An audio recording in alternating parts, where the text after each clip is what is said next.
تو غلط ہے نا یہ. یعنی ہمارے یہاں اگر کوئی ایسا ہوگا کم از کم یوں تو نہیں کرے گا نا وہ. آپ کو پتا نہیں, آپ سمجھ رہے ہو کہ یار مفتی صاحب کچھ ضرورت سے زیادہ نفیس ہو گئے. میں اتنا نفیس نہیں ہوں, معاملہ وہاں بہت خراب تھا, بہت خراب معاملہ تھا. تو ایتھیس کو چاہیے وہ یہ کہا کرے کم از کم مسلمان بغلیں تو صاف کر لیتے ہیں نا اسلام کے بہانے. یہ گندگی مسلمانوں کے ہاں تو نہیں رکھی ہوئی ان لوگوں نے. کتنی ساری خوبیاں اسلام کی, کبھی ان ملحد لوگوں کے پھوٹے منہ سے کبھی ایک تعریف سنی آپ نے؟ لیکن نہ یہ ہندو کے خلاف اتنا بولتے ہیں, نہ یہ عیسائیوں کے خلاف بہت زیادہ بولتے ہیں, نہ یہ. کمال کی بات یہ کہ یہ ان سیکولر اسلامک اسکالرز کے خلاف بھی بہت زیادہ نہیں بولتے, جن کے بارے میں ان کو پتا ہے کہ ان کی وجہ سے خود ہی ویسے ہی اسلام زمین میں گڑ جائے گا. کچھ اسلامک اسکالر ایسے ہیں جو کہتے ہیں ابو حنیفہ بھی ایسے تھے, فلانا بھی ایسے, ڈمگانے بھی ایسے, ان کو یہ سپورٹ کرتے ہیں. کیوں؟ ان کو پتا ہے کہ جو کام یہ کر رہے ہیں نا وہ کام ہم نہیں کر سکتے, کیونکہ یہ لوگ پوری امت کے علماء صلحاء سے جب اعتماد ہی ختم کر دیں گے تو اسلام تو ویسے ہی زمین میں گڑ جائے گا. ایک آدمی پہ آ کے پورا اسلام باؤنڈ کر جائے گا اور اس آدمی کے جاتے ہی ختم. تو وہ ساری پوری امت سے ہٹا کے بند گلی میں لا کے کھڑا کر دے گا لوگوں کو. اس وہاں بھی سافٹ ہلکا وہ ہاتھ رکھتے ہیں. تو یہ کیوں ہے آپ کو پتا ہے؟ یہ سیکولرزم کو نہ نماز سے, یہ جو ہماری اعتراض ہے, نہ ان کو حج پہ اعتراض ہے, نہ ان کو ہماری داڑھی پہ اعتراض ہے. داڑھی تو گورے بھی بہت سارے رکھتے ہیں. میں وہاں گیا ہوں ابھی آسٹریلیا, وہاں بعض گوروں کی میں نے اتنی بڑی بڑی, وہ جو میں نے ابھی ولاگ آیا نا ٹرین میں, کتنی بڑی داڑھی ہے نا گورے کی, اس کا کبھی مذاق اڑایا ہوگا ان میں سے کسی نے؟ سکھ کتنی بڑی بڑی داڑیاں رکھتے ہیں. ان کو پتا ہے کیا ہے جو بات میں چیخ رہا ہوں 15 سال سے, جو آپ کو سمجھانے کی کوشش کر رہا ہوں بھائی, ان کو اسلام پہ نہیں, ان کو ہمارے فیملی سسٹم پہ کیا ہے اعتراض ہے. یار یہ اتنا خوبصورت معاشرہ, ابا اماں خالہ پھپھی چچی مامی بھابیاں دیورانیاں جٹھانیاں بہنیں پوتے نواسے, پورا کلچر, اور اسپیڈ سے 16 کے بجائے 18 بچے. آپ کو نہیں پتا کہ یہ اس ان نعروں سے اور اس دعوت سے ان پہ کیا گزرتی آرے چلتے ہیں ان کے دلوں کے اوپر. سمجھتے ہو کہ نہیں سمجھتے؟ تو یہ والا اسلام حج روزے والا کسی کو اس پہ کوئی اعتراض نہیں ہے. اصل مسئلہ سارا کہاں آ کے ہوتا ہے؟ زیادہ ان کی توپوں کا رخ اس سمت میں ہے. یہ چاہتے ہیں زنا حلال ہو, سب سے پہلے بدکاری حلال ہو, بدکاری کو حلال کر دو پھر سب سیٹ ہے. کہتے ہیں ٹھیک ہے یار تہجد پڑھو. زنا حلال ہونے سے کیا ہوگا؟ عورت کا بیڑا غرق. عورت کا کیا ہو جائے گا؟ بیڑا غرق. میں نے بتایا نا آسٹریلیا میں ابھی وہ ایک واقعہ ہوا, ہمارے دوست نے بتایا کہ ایک گرل فرینڈ تھی, اس کے بوائے فرینڈ نے اس کو دبا کے استعمال کیا, ٹھیک ٹھاک خرچہ کرتا تھا, اس ٹیشو پیپر کی طرح اس کو مزے اڑانے کے بعد چھوڑ دیا. اب سیکولر لوگوں کے پاس اس کا کوئی حل ہے؟ ایسی عورتوں کا کوئی ٹھکانہ ہے؟ بولو نا, کچھ بھی نہیں ہے. ویمن رائٹس بکواس کرتے رہیں گے. بیڑا غرق کر دیا. ایسی لاکھوں عورتیں جن کا بیڑا غرق ہو چکا ہے. مرد نے استعمال کیا, کچھ خرچہ ورچہ بھی کر لیا ہوگا, ورنہ گورا خرچہ بھی نہیں کرتا. کہتا ہے اب تمہارے خرچے پہ ہی جو کچھ بھی ہوگا. تو جب اس بیچاری کو نظر انداز کر دیا تو وہ جو ٹیکسی ڈرائیور تھا نا, جو میرے دوست ہیں, ان کے پاس وہ کہیں ٹیکسی میں بیٹھی ہوگی, کہہ رہی میرے پاس کرایہ نہیں ہے. تو کہا بھائی کرایہ نہیں تو کیوں جا رہی ہو؟ اس نے کہا میرا بوائے فرینڈ نے استعمال کر کے مجھے ٹیشو پیپر کی طرح پھینک دیا ہے, پیسے بھی نہیں ہے, میں کہیں کی بھی نہیں ہوں, تو تم بھی مجھے یوز کرو, پیسے دے دیا کرو. یہ گدھے گھوڑوں والا کلچر ہے یا نہیں ہے؟ بولو نا. کہتے ہیں میرے دل میں اللہ کا خوف آیا. کون خوف لا رہا ہے؟ مذہب. سمجھ رہے ہو؟ تو سیکولر اور ایتھیس لوگوں کو تو چاہیے تھا, کہتے یار مذہب نے ایک بڑا پازیٹیو کام کیا ہے. اچھا وہ جو بندہ مجھے واقعہ سنا رہا ہے نا, وہ پٹھان, صحت مند, کنوارا, خوبصورت, اس کے پاس آپشن تھا یا نہیں تھا؟ کوئی پوچھنے والا نہیں ہے. کہہ رہے میری دل میں نا ایک دم جذبہ تو پیدا ہوا, لیکن اللہ کا خوف آیا. کیوں خوف آیا؟ وہ کہتے ہیں جب میں پاکستان سے جا رہا تھا تو میرے مدرسے کے قاری صاحب نے مجھے سمجھایا, بیٹا آسٹریلیا جا رہے ہو زنا میں مت پڑنا. وہ قاری جن کو صبح و شام لوگ برا بلا کہتے ہیں, میں مانتا ہوں کچھ برے گڑبڑ بھی ہوتے ہیں, خیر بھی ان مولویوں سے ہی پھیل رہی ہے. کہتے ہیں انہوں نے مجھے وصیت کی تھی, بیٹا اس آسٹریلیا جا رہا ہے.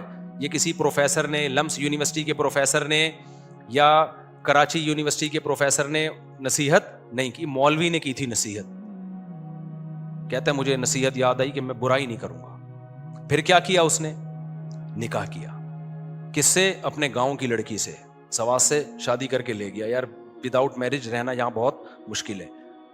آپ مجھے بتاؤ, لبرل سیکولر لوگ بولیں گے کیا جا رہا تھا, اگر کر لیتا کر لیتا نا, اس کی خواہش پوری ہوتی, پیسے مل جاتے اس کو, تیرا بھی بھلا اس کا بھی بھلا.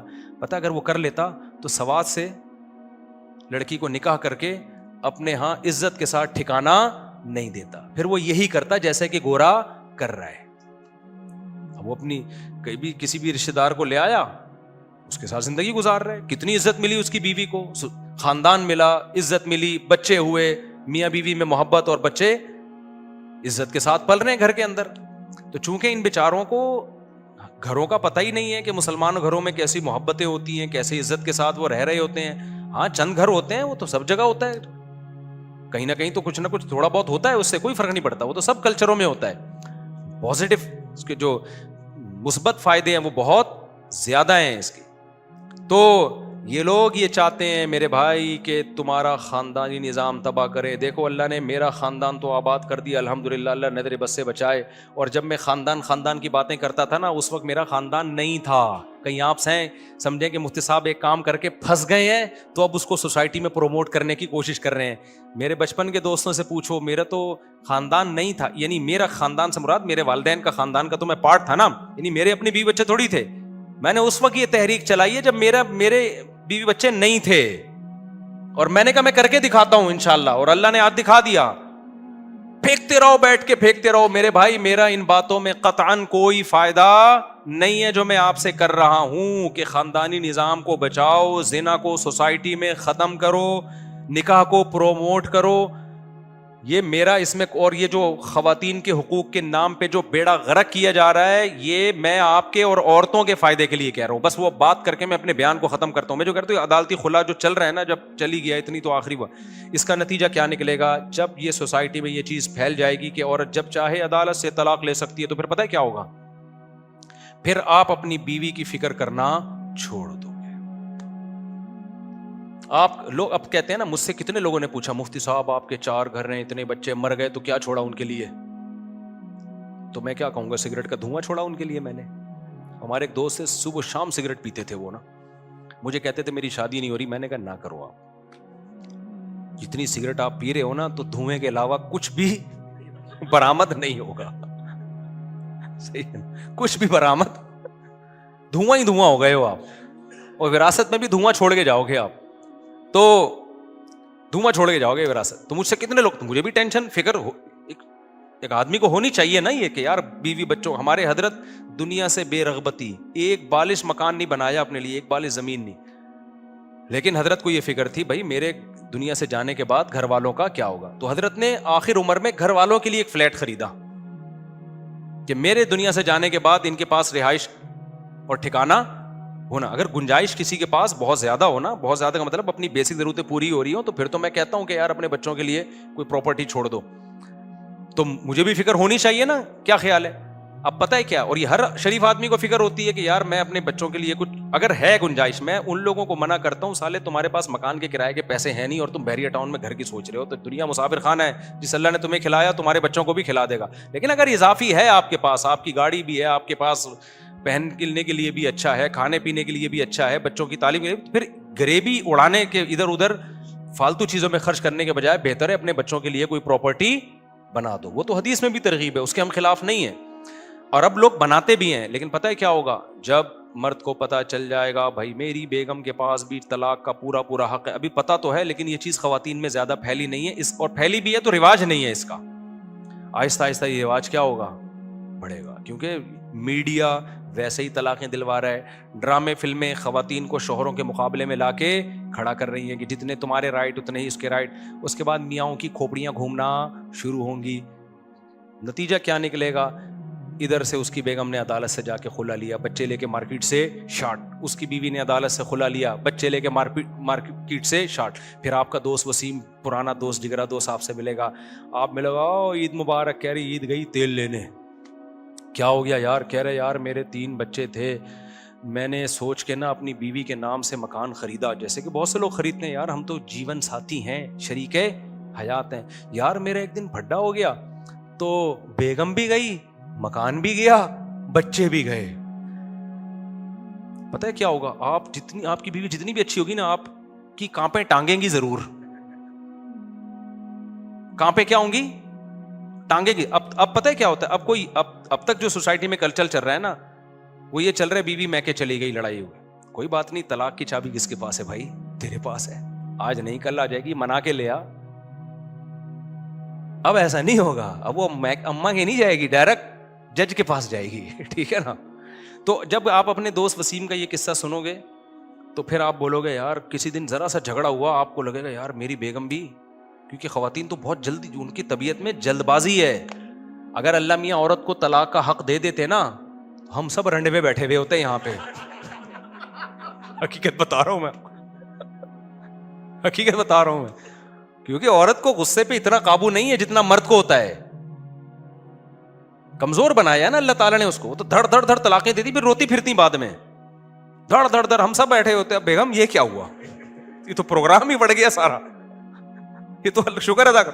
مرد ہمارے پاس طلاق کے بہت کیس آتے ہیں, لیکن اگر اوور آل جتنے خاندان ہیں ان کو دیکھا جائے تو وہ 1% بھی نہیں ہوتے, 1% بھی نہیں. کیونکہ مرد کو جتنا غصہ آتا ہے 99% آدمی کنٹرول کرتے ہیں کہ یار یہ زبان سے نہ, کتنا گالیاں دے رہے ہوتے ہیں, مار پیٹ رہے ہوتے ہیں, مار کھا بھی رہے ہوتے ہیں, کوٹ بھی رہے ہوتے ہیں, بھاگ گئے, کتنے کیسے صبح شام آتے ہیں. اب آپ کہو لوگوں کے علماء کے پاس تو بہت طلاق کے کیس آتے ہیں, لیکن اگر اوور آل ریشو نکالا جائے تو مسلمانوں میں ڈیورس کا ریشو دوسری قوموں کے نسبت سب سے کم ہے. لیکن اگر یہ ہو گیا نا تو وسیم بھائی کے حالات سن کے آپ بولو گے اچھا, تو آپ بولو گے بھائی اتنا بیگم کو فری نہ کراؤ کہ پراپرٹی دے دو. پھر آپ بولو گے بچے روکو, بچے روکو. ایسے میرے پاس کیس ہیں, ایک آدمی کی شادی ہوئی ہے, بچے ہی نہیں پیدا ہونے دے رہا, کہہ رہا 5 سال پہلے اس کو دیکھوں گا میں بیگم کو. یہ میں سچے واقعے سنا رہا ہوں کہ یار یہ رہتی بھی ہے, ایسا تو نہیں کورٹ سے خلا لے کے بھاگ جائے. یہ باہر ملک کی بتا رہا ہوں کیونکہ وہاں رواج ہو چکا ہے نا. میں نے کہا یار تو اپنا بھی نقصان کر رہا ہے, اس کا بھی کر رہا ہے. کہہ رہا کیا کروں, اگر ایک آدھ بچہ ہو گیا یہ تو شیر ہو جائے گی, کیونکہ 18 سال تک کا بچے کا خرچہ کون اٹھائے گا؟ باپ. کہہ رہا میں خرچہ دیتا رہوں گا, بچہ میرے کسی کام کا نہیں ہے, اور 18 سال یہ میرے خلاف ورغلا بھی سکتی ہے اس کو. یہ میں وہ واقعات بتا رہا ہوں جو میں نے اپنی آنکھوں سے دیکھے ہیں. میں لمبی لمبی پھینکنے کا عادی نہیں ہوں, نہ چھوٹی پھینکنے کا نہ لمبی پھینکنے کا. یہ وہ بتا رہا ہوں جو نظر آ رہا ہے, کیونکہ ہم بند کمرے میں نہیں رہتے ہیں, ہم ٹریولنگ بھی کرتے ہیں, لوگوں سے ملتے بھی ہیں. جو مارکیٹ میں ہو رہا ہے نا میں یہ بتا رہا ہوں, اور یہ آپ کے ساتھ بھی کل ہوگا. اللہ نہ کرے ہو, لیکن ہو سکتا ہے آپ کے ساتھ. پھر خون کے آنسو رو گے تم کہ یار مفتی صاحب صحیح کہہ کر گئے تھے. تو میں خلا پہ کہنا چھوڑ دوں گا بشرطے کہ دوسرے علماء بھی اس پہ آواز اٹھانا شروع کر دیں. جس دن انہوں نے آواز اٹھائی تو میرا ٹاپک چینج ہو جائے گا. اس طرح میں 3 طلاق پہ کہنا بھی چھوڑ دوں گا بشرطے کہ دوسرے حضرات اس پہ کہیں. میں 4 شادیوں پہ کہنا بھی چھوڑ دوں گا. دوسرے بولنا شروع تو کریں نا, کوئی بول ہی نہیں رہا نا, تو میں کیا کروں بھائی, تو مجھے ہی اکیلے کو بولنا پڑ رہا ہے معذرت کے ساتھ. تو آپ لوگ اپنے خرچے پہ اپنا خیال رکھیے گا, اور اپنی اپنی بیگموں کو پکڑ کے رکھیں آپ لوگ, صحیح ہے نا. پراپرٹی دیں بیگم کو. مجھے امید ہے آپ لوگوں میں سے کسی کی بیگم نہیں بھاگے گی. لیکن آگے کیا ہوگا, میں ایک واقعہ سنا کے بیان ختم کرتا ہوں. ڈاکٹر عبدالحی صاحب رحمۃ اللہ علیہ تھے, یا مولانا عاشق الہی صاحب رحمۃ اللہ علیہ تھے. جب امریکہ گئے, وہاں ان کا بیان ہوا, تو انہوں نے جب وہاں ماحول دیکھا نا کہ کیسے اسکولوں میں بچوں کو, وہ امریکہ میں اتنا خراب ماحول میرا خیال ہے نہیں ہے, یہ یورپ میں زیادہ ہے. یورپ کا سفر تھا شاید ان کا, تو مجھے کسی بندے نے بتایا, پتہ نہیں امریکہ کا تھا یورپ کا تھا, مجھے پورا یاد نہیں رہا. اس نے بتایا کہ بھائی, انہوں نے بتایا کہ دیکھو تم جو ہے نا, تمہارے لیے اپنے دین پہ قائم رہنا یہاں بہت مشکل ہے, اور لیکن میں امید کرتا ہوں تمہاری موت ایمان پہ ہوگی. تم اسلام پہ کمپرومائز نہیں کرو گے. تم کسی زنا میں پڑ گئے, شراب میں پڑ گئے, اس کا خطرہ ہے, لیکن میں تمہارے بارے میں یہ گارنٹی سے کہہ سکتا ہوں کہ تم مسلمان مرو گے, اتنے خراب نہیں ہوگے کہ اسلام کو چھوڑ دو.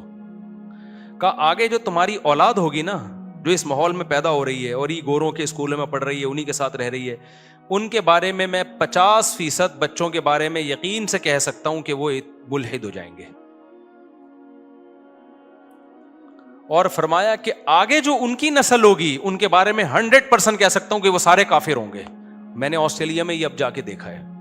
جن لوگوں نے آسٹریلیا میں 100 سال پہلے مسجدیں بنائی تھی نا, جب وہاں مسجدیں نہیں ہوتی تھی, مسجدوں کی بنیادیں رکھی, ان کی اولادیں کافر ہو چکی ہیں. میں ملا بھی ان کی اولادوں سے, ملحد ہیں, ایتھیسٹ ہیں وہ.